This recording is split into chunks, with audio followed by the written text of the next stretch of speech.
Where am I? I was terrified. My heart fluttered. One false move and we would be capsized.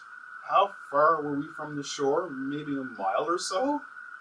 Without speaking, Dwight tied a weight on the end of a line and dropped it over the edge.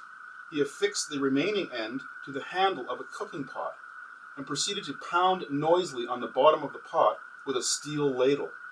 Had he stashed these items on board for that express purpose? Not really the thoughts of a 5-year-old, right?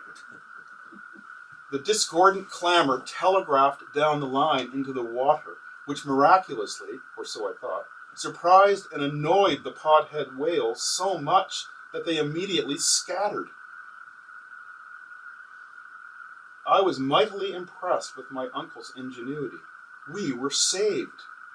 I was so relieved that we stayed safe and dry that day out on the bay that it was no big deal that Trip failed to yield a catch of edible fish.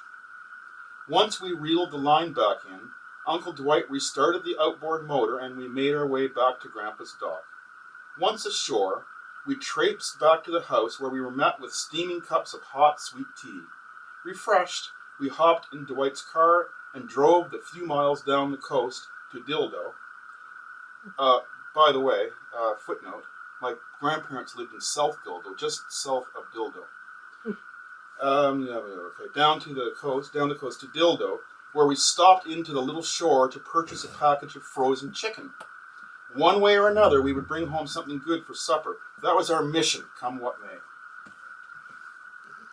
What's that, chapter? I'm amazed that after your first adventure with falling in the water, that you'd actually get in a boat. You only remember the good stuff.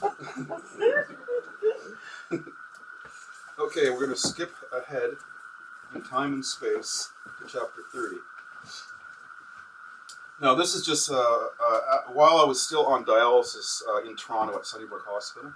I'd done so well that they let me out into an apartment on the hospital grounds. Now that I was doing so well with my dialysis therapy, I think I'm repeating myself, and continuing to keep my fluid and toxin levels relatively stabilized, I felt that I could have a modest serving of ketchup with the meal that I was preparing. I knew that ketchup was high in potassium and sodium, both lethal substances to me, but I was heading right away to the dialysis unit, and I felt I would be just fine to have a bit. By then I was familiar with the amounts of certain chemicals in various foods, roughly. I walked over to the nice new fridge, opened the door, and grabbed a bottle of ketchup. Okay, I said I was at an apartment on the grounds, right? So yeah, so they had a nice new fridge in there.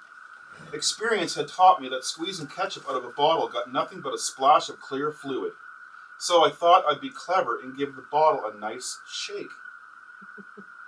To ensure that this wouldn't happen, I shook the bottle fairly vigorously, and all in a moment the cap sprang off and I succeeded in spraying a good portion of the contents in a messy, macabre, dripping filigree all across the nice clean ceiling, walls, and furniture in the kitchen.